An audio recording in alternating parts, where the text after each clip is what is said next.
وَمِنَ النَّاسِ مَن يَشْرِي نَفْسَهُ ابْتِغَاءَ مَرْضَاتِ اللَّهِ وَاللَّهُ رَءُوفٌ بِالْعِبَادِ صدق اللہ العظیم۔ دوسرا سپارہ سورۃ البقرہ اور آیت نمبر 207 آپ کے سامنے تلاوت کی ہے، جس کا ترجمہ یہ ہے: وَمِنَ النَّاسِ مَن يَشْرِي، لوگوں میں سے بعض لوگ وہ ہیں جو اپنی جان کو بھی بیچ دیتے ہیں، ابتغاء مرضات اللہ، اللہ تعالیٰ کی رضا کو چاہتے ہوئے، واللہ رؤوف بالعباد، اور اللہ اپنے بندوں پر نہایت ہی مہربان ہے۔ اس آیت کا شان نزول یہ ہے، جس موقع پہ آیت اتری تھی اس کا قصہ یہ ہے کہ ایک صحابی رسول ہیں حضرت صہیب بن سنان رومی رضی اللہ تعالیٰ عنہ، کہ ان کے نام کے ساتھ آگے رومی لکھا جاتا ہے۔ یہ روم کے رہنے والے تو نہیں تھے، البتہ ان کے ساتھ واقعہ بچپن میں یوں ہوا تھا کہ بنو نمر ایک قبیلہ ہے عرب کے اندر، تو یہ اس قبیلے میں پیدا ہوئے تھے، عربی و نسل ہیں، بنو نمر کے ایک باشندے تھے۔ تو بچپن میں ان کو روم کے لوگ ظلم کرتے ہوئے ان کو اٹھا کر لے گئے تھے، پھر انہوں نے ساری زندگی وہاں روم میں گزار دی، اور بعد میں جب ہوش سنبھالا تو کافی عمر گزارنے کے بعد دوبارہ عرب میں واپس آئے تھے،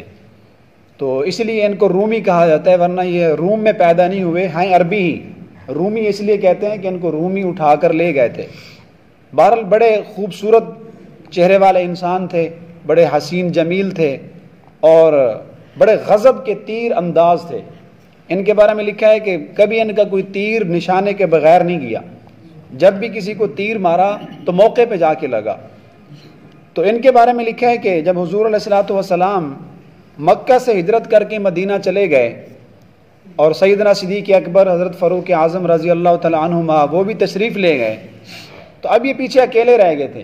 مکہ میں ان کا دل نہیں لگتا تھا، اداس رہتے تھے کہ رسول اللہ تو چلے گئے، ان کے بغیر اب وقت گزر نہیں رہا، بڑے پریشان رہتے، اور پیچھے کوئی بندہ ایسا نہیں تھا کہ جس کے ساتھ ہجرت کر کے مدینہ چلے جاتے۔ تو ایک دفعہ اکیلے انہوں نے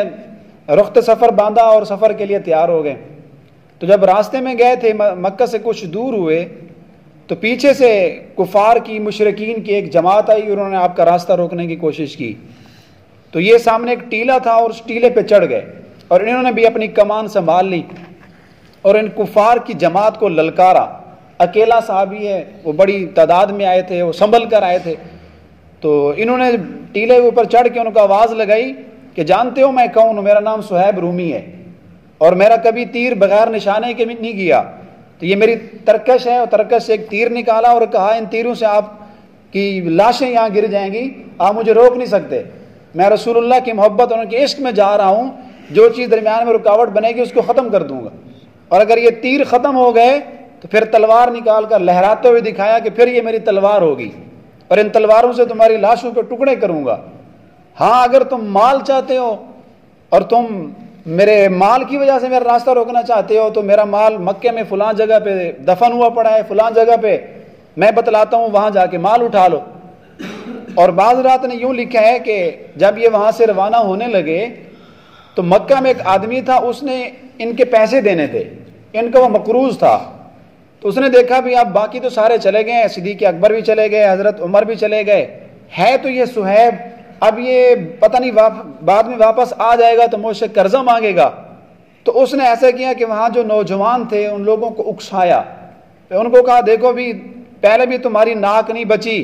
تمہارے قبیلے کے بہت سارے لوگ اسلام لا چکے ہیں، اب یہ صہیب رومی ہے، یہ بھی جا رہا ہے، تو اس کو جا کے پکڑو، اس کا راستہ روکو۔ اصل میں اس کی دل کی خواہش یہ تھی کہ کسی طرح صہیب رومی کو قتل کر دیں، تاکہ یہ جو میں نے ان کے پیسے دینے ہیں تاکہ بعد میں آ کر مجھ سے پیسے نہ مانگیں۔ تو یہ آدمی جس نے پیسے دینے تھے یہ بھی ساتھ تھا،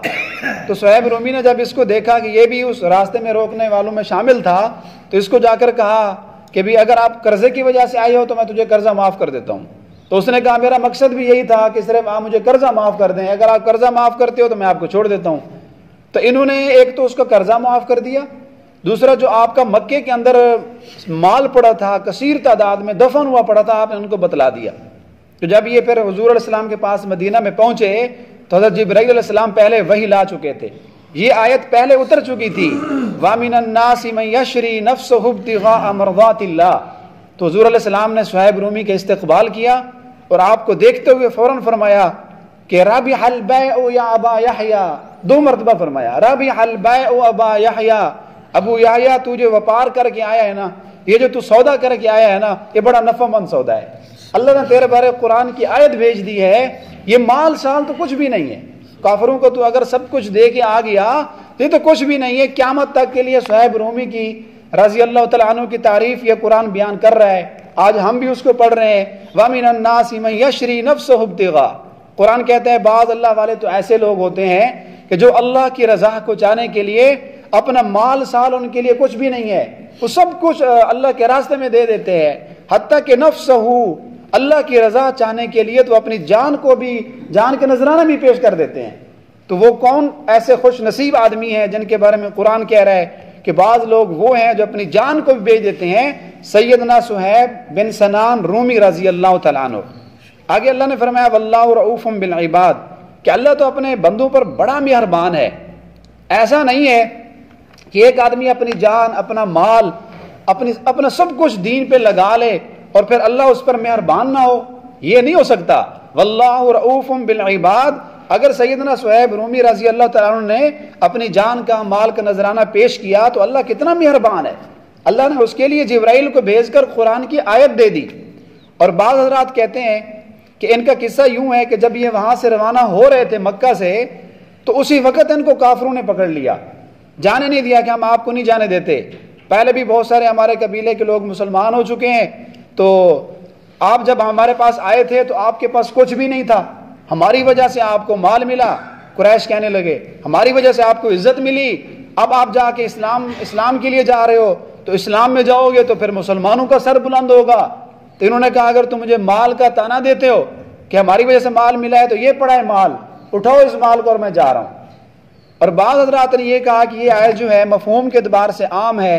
ہر مجاہد فی سبیل اللہ کے لیے ہے۔ جس بندے نے بھی اللہ کے لیے اپنی جان دی اور اعلاء کلمت اللہ کے لیے کوشش کی، اپنا مال خرچ کیا، اپنی جان کو پیش کر دیا، تو سارے اس آیت کا مصداق ہیں۔ جیسا کہ ایک اور آیت میں اللہ نے اسی طرح کا مضمون پیش کیا، ان اللہ اشتری من المؤمنین انفسہم، کہ اللہ تعالیٰ نے تو انسانوں سے ان کی جانوں کو خرید لیا ہے، بِأَنَّ لَهُمُ الْجَنَّةَ، اور یہ اپنی جانیں دے کے، اپنا مال دے کے جنت خرید رہے ہیں۔ کتنے بہترین وپاری ہیں، کتنا بہترین سودا کر رہے ہیں کہ اللہ سے جنت خرید رہے ہیں۔ یقتلون فیقتلون، کبھی تو قتل کرتے ہوئے نظر آتے ہیں اور کبھی قتل ہوتے ہوئے نظر آتے ہیں۔ تو یہ لوگ جو اپنی جان اللہ کے راستے میں دیتے ہیں، جہاد فی سبیل اللہ کے اندر جا کر اپنی جان کا نذرانہ پیش کر دیتے ہیں، جیسا کہ بعض مفسرین نے لکھا ہے کہ حضرت خباب بن ارت کے بارے میں یہ آیت اتری ہے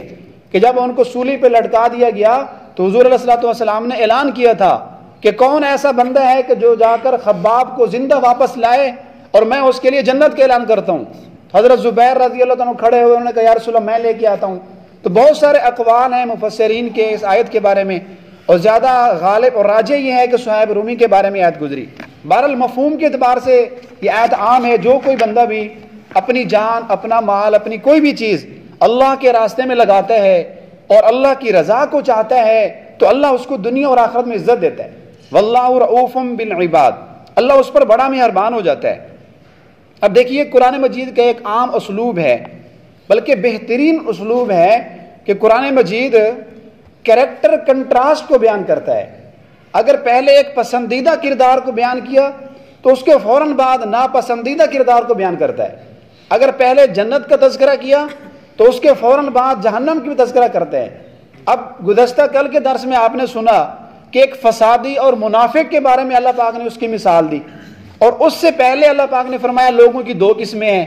کچھ ایسے ہیں جو سب کچھ دنیا میں لینے کے چکر میں ہوتے ہیں، ان کو آخرت کی پرواہ بھی نہیں ہوتی۔ وَمِنْهُمْ مَن يَقُولُ رَبَّنَا آتِنَا فِي الدُّنْيَا، کہ اللہ جو کچھ دینا ہے ادھر ہی دے دے، بس ان کے لیے سب کچھ دنیا ہے۔ اور دوسری قسم وہ ہے کہ جو دنیا میں بھی بھلائی مانگتے ہیں اور آخرت میں بھی بھلائی مانگتے ہیں۔ تو یہ 2 ضابطے بیان کر کے اللہ پاک نے 2 لوگوں کی آگے مثالیں دی ہیں،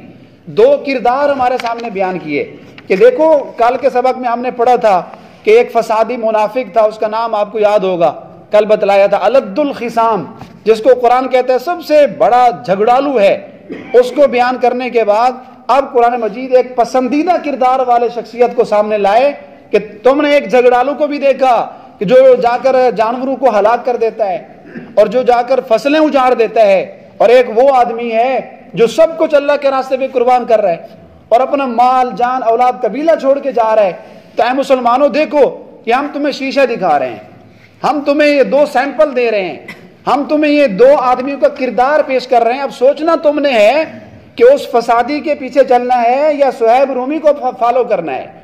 ہم تو بڑے حیران ہوتے ہیں ان لوگوں پر کہ جو آج کل جو ماڈرن قسم کے ڈرامے آئے ہوئے ہیں ان ڈراموں سے متاثر ہوتے ہیں۔